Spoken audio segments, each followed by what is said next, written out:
Now on BBC One, a special edition of See Here.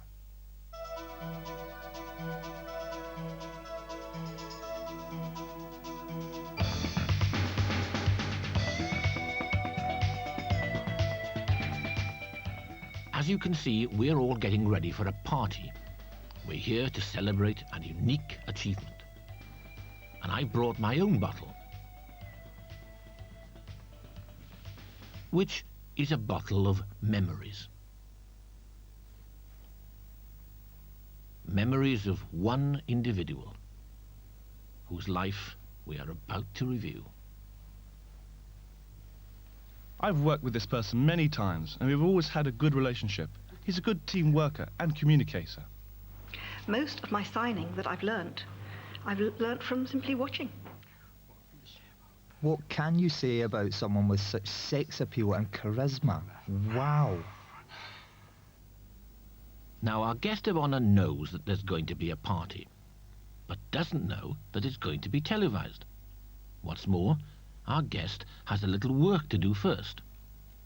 Outside the studio, there's some filming going on for another deaf programme. So I'm going out there now.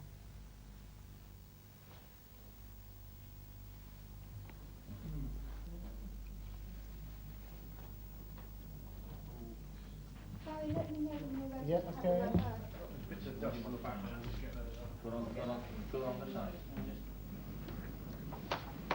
I'm delighted to be able to tell you that this programme has been very well received by parents and teachers in schools.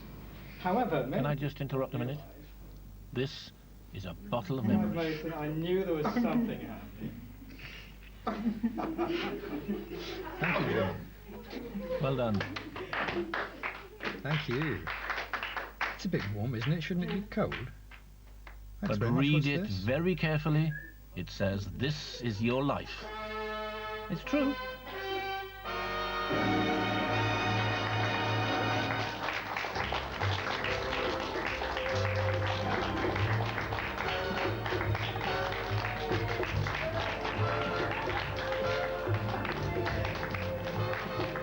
Thank you.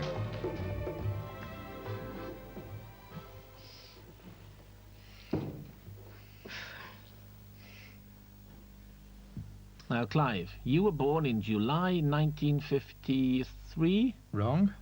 54? That's right. July? That's right. In Glasgow. That's right. And you were destined to stardom from an early age, because you came second in a bouncing baby competition in Butlins. That's right.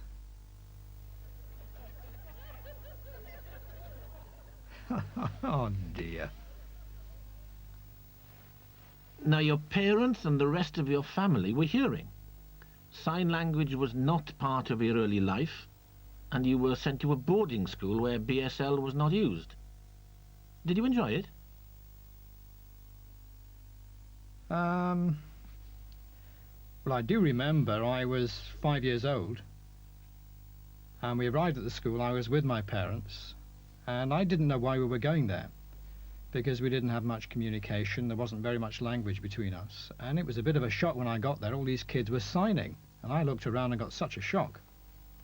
Well, now with a few memories of those days are two of your oldest friends. Hello.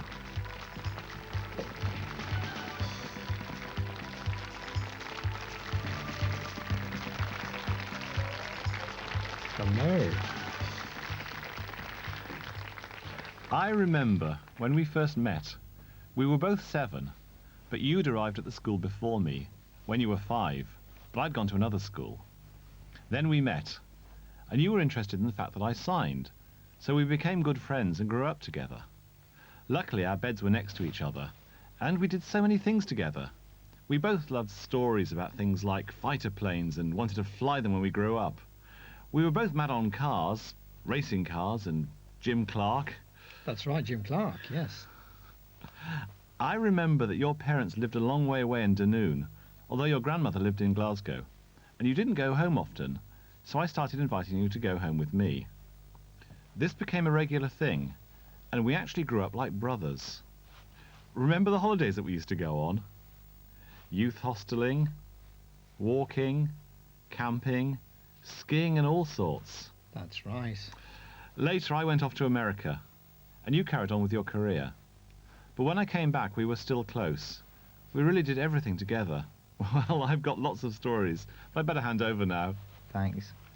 I remember the first time I met you, I was 7 and my parents had taken me along to my first boarding school. I was really nervous. And you had a pile of those American DC comics all about the American Navy, and I was fascinated by them, and we just clicked, and my parents left without me even noticing, and we were just together from then on. I remember around the same time a VIP was coming to visit the school, and he was deaf from a big deaf organisation, and he came in very snobbish, looking down on all of us, and he said to you, what did you want to do for a job? And you said, well, I want to be a civil engineer or a surveyor.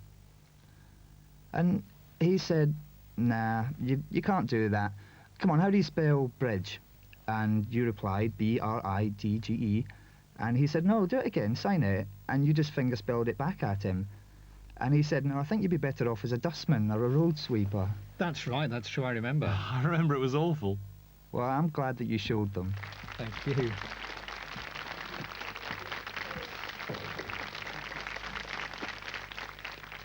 Now, you couldn't possibly be a dustman. Look how smart you are now.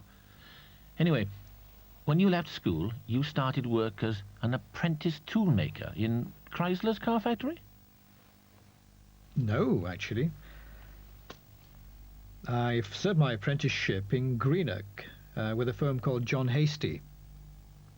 Now, Chrysler, ooh, I think I'd finished my apprenticeship.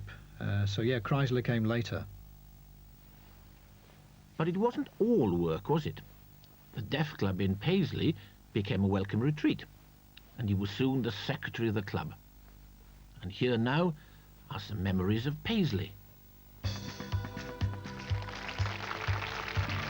Well, well. Hello. Hi, how are you? How are you? You haven't changed at all. Look at you. No, I haven't changed. I mean, some things never do. I remember we were out drinking one night. We were having a good time. We'd been friends for a long time, and we decided to become more than friends. So we got a knife. That's right. I know what you're going to say now. That's right. So we got this knife and decided we'd be blood brothers. So we thought, okay, and tried to cut our thumbs, but the knife was too blunt. It wouldn't work. Do you remember what we did? That's right. We got a fork. We stabbed our thumbs. A fork, yeah. We stabbed our thumbs with a fork. Then we put our thumbs together. But the next day when we were at home, our thumbs were throbbing. Yeah, mine was throbbing a bit too. You still got the mark? Yeah, there it is.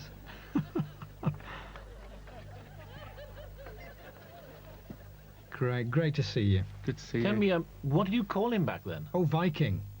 Because he's from Orkney, you see, so we called him Viking. That's right. See you later. Yeah, see you later.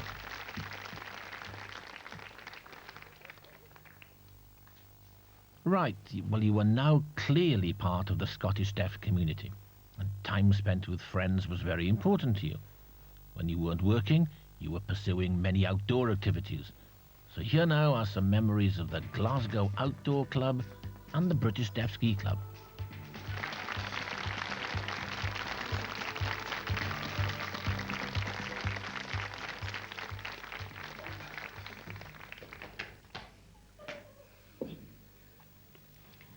I remember when you were appointed to organise one of our trips abroad. We had to travel first to London, and we got on the tube, and you realised you'd lost your bag and passport. That's right, my passport. So we had to go up to the police station, and they advised us to carry on to Gatwick, and they'd give you a temporary passport. So we were able to fly out, no problem. But when we landed in Italy, you were pounced on by 3 policemen and taken away. We had to get the rep to sort it out, and eventually we got through. Then when we were ready to leave, you lost your flight ticket, and the same thing happened again. You were lucky to get home. I remember when I first met you. It was skiing at Aviemore. I was introduced to you, and there was this vision. You were wearing a bright orange balaclava with a bobble on top, a bright orange cape down to your knees, orange gloves, and goggles. That's right. That was 20 years ago, and I still remember that. 20 years, good grief.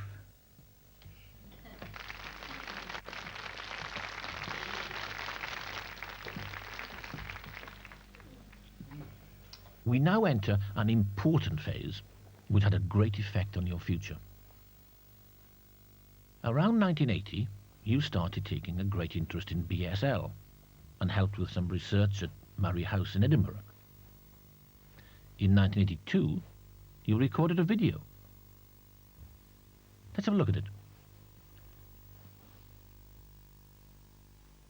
So cars kept passing and he kept thumbing and he got colder and colder. And 1 hour went past and 2 hours went past. But eventually, a Hell's Angel with a peak on his helmet, a spike on his helmet, chains across his body, big cow horn handlebars, stubble on his chin, saliva dribbling down his face, cigarette hanging out the corner of his mouth, screeched to a halt. Yes, I remember that. That was a long time ago. Now that video was spotted by the See Here researcher when he was making a program about Murray House. I know who this is. It's Paddy, isn't it? Paddy lad.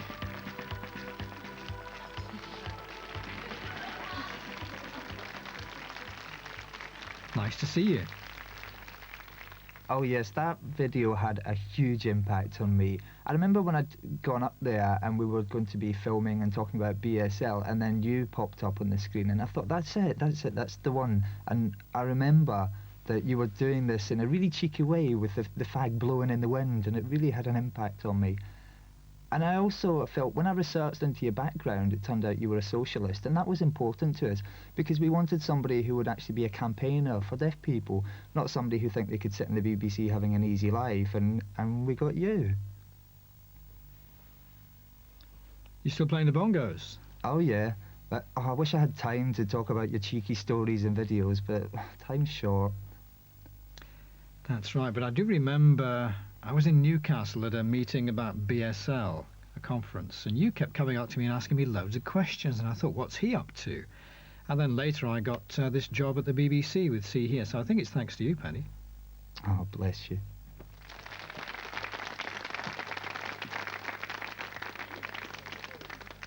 Now, television. Did you watch much TV? Did you watch See Here before you were called to the audition? See Here, well, I've always felt that sign language was absolutely marvellous.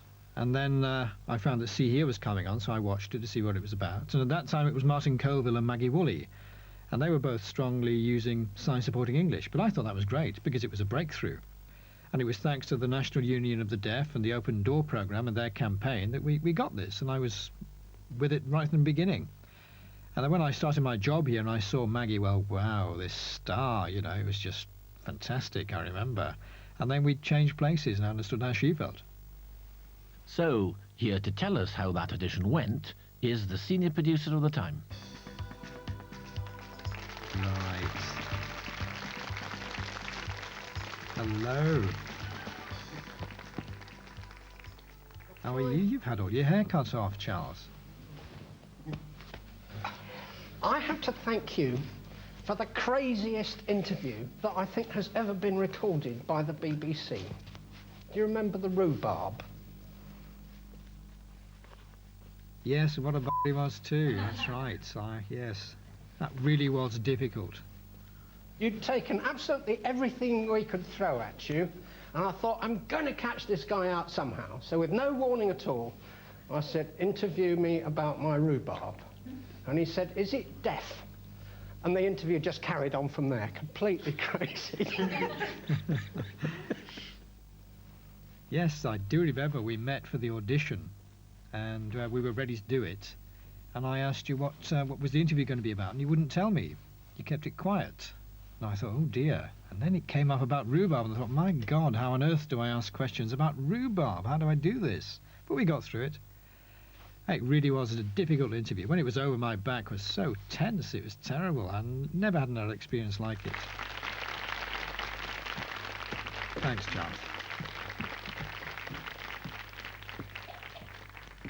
Now that was in 1984.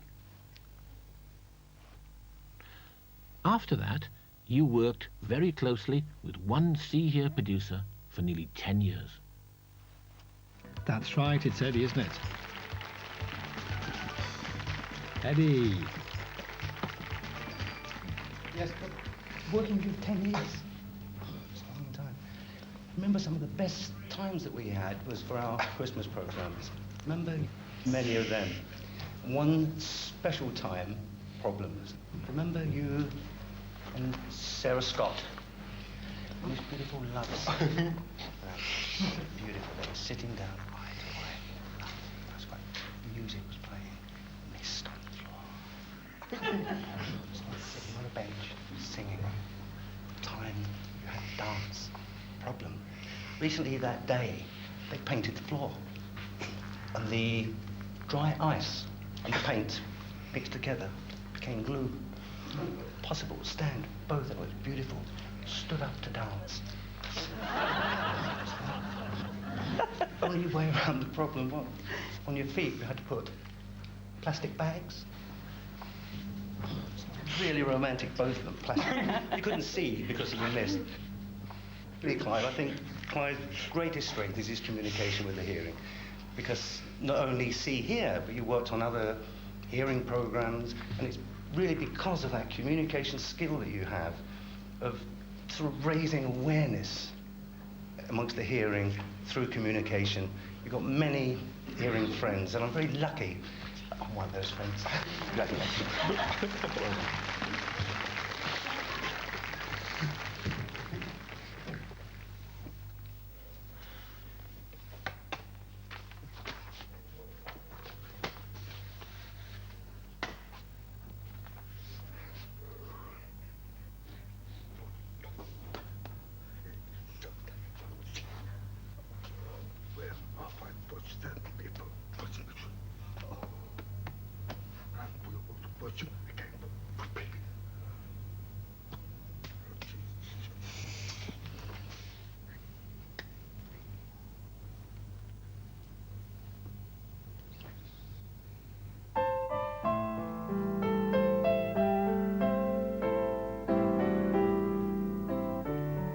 I won't give up, I won't give in. I'll keep isn't on that terrible? trying Dear, oh dear. till I win. Turn it off, turn it off. Free to be me, do the things I want to do. I won't give up, I won't give in, till my dream comes true.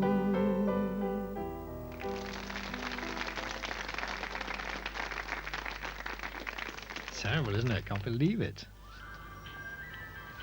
Right. When the pub closes, we'll go round and knock on the doors.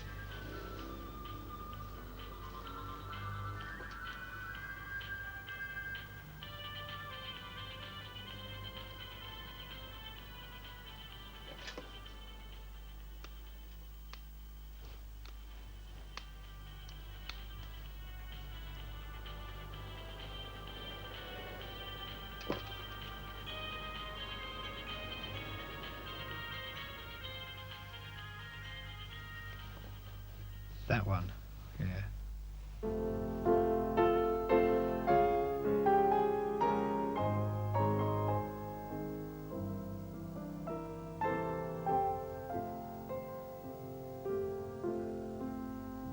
Dearest, our day is over, and the dream divine. You must go back to your life. I must go back to mine, back to the joyless duties, back to the fruitless tears, loving yet divided.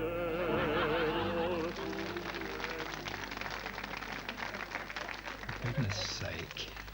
Unbelievable, isn't it? Now, deaf programs and sign language were very new in the early 80s. There'd been very little before. So what was the impact?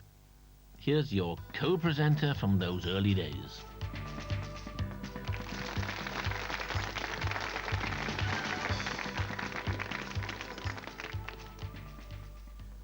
One of the things, Clive, that was so important when you joined the programme was that you used BFL.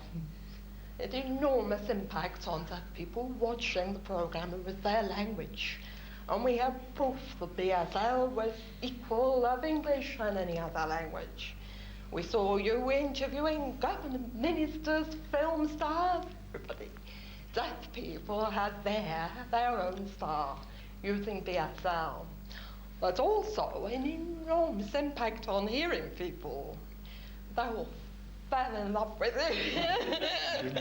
And all over the country, people were queuing up because they wanted to learn sign language, queuing up for sign language classes. And that had an enormous impact on us. Today, everywhere I go, people who've learned sign language, they can sign. And also I think of the impact on deaf children. Before, they'd never thought that they could be television stars themselves, but now, when I grow up, I want to be a television presenter, and I can. That's true enough. And it's all because of you. Thank you for all the laughs, all the fun. Thank you, Maggie.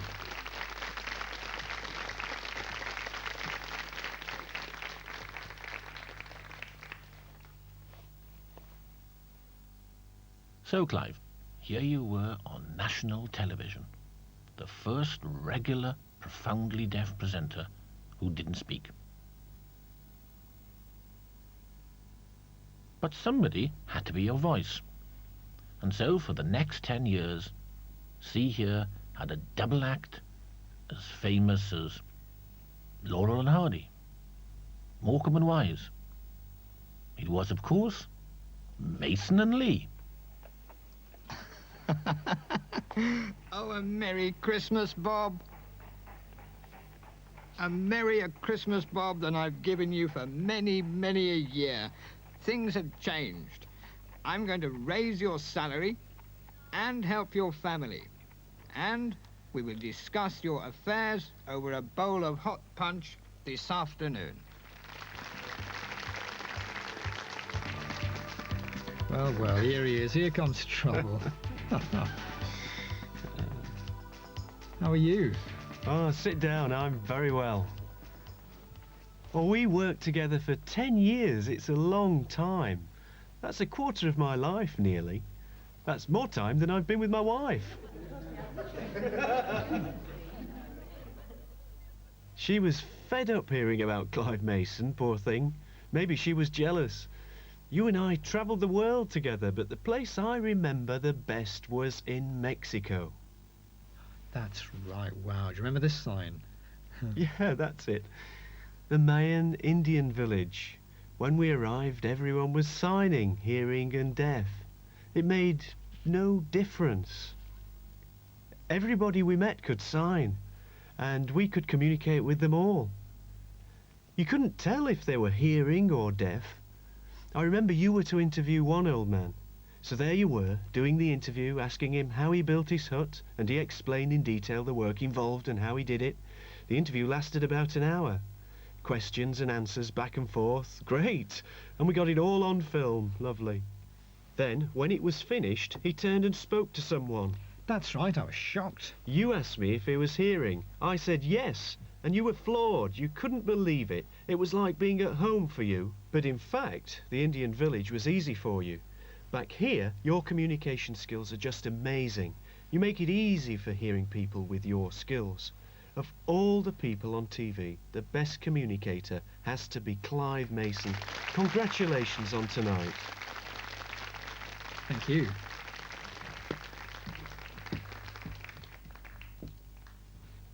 Now, there's no doubt that you were Mr. Deaf on television. but you always had other interests.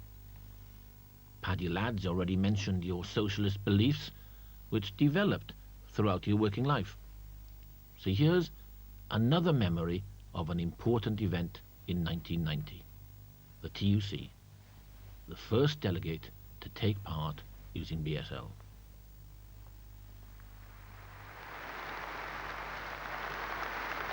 AIDS and adaptations. Deaf people have to fork out of their life savings in order to have equal access that hearing people enjoy. The cost of a visual telephone is about 10 times the cost of an ordinary telephone.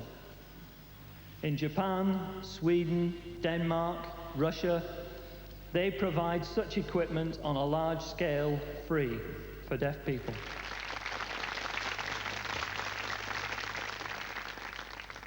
Now, your appearance there had a very big impact on the spread of deaf awareness. But here we are now in 1995. Interestingly, you're back where you were 20 years ago, in university. But this time, you're not a student, but a lecturer. You've left See Hear, and you're now working at Wolverhampton University in the Deaf Studies Unit. What does the future hold for you, Clive?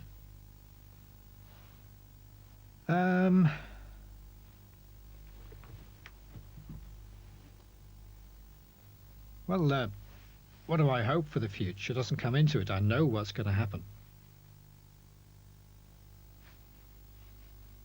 Time's going by very quickly, and many, many more deaf people are coming to the fore. We're getting back to as it was before 1880, which is proof that deaf people just have never given up. And we're breaking into things again. We're getting more deaf professionals, and deaf people at the grassroots level are proud of their language and understand they have a rich and valuable language. Deaf people are becoming academics and professionals again, and hearing people can see this and think it's marvellous and want to be part of it and learn the language. And I hope that in the future people won't be impressed by BSL. It'll just be another language. I mean, at the moment we have to use this label of BSL and defend our language and do all this politicking. But in the future, I don't think we'll have to do that. That'll just die away. It'll just be another language of the country, and it won't matter whether you speak or sign. That's what I want to happen. Well, very sadly, we've run out of time. So, who should close the show? We thought of getting one of your heroes, Harlan Lane. Or, as John Lee mentioned, the Mexican outside the mud hut in the Yucatan, with whom you had a conversation in sign language about building his house. We even considered the scuba instructor in the Caribbean, who introduced you to the sport. But no, who could be more important to you than... Well, come on down here.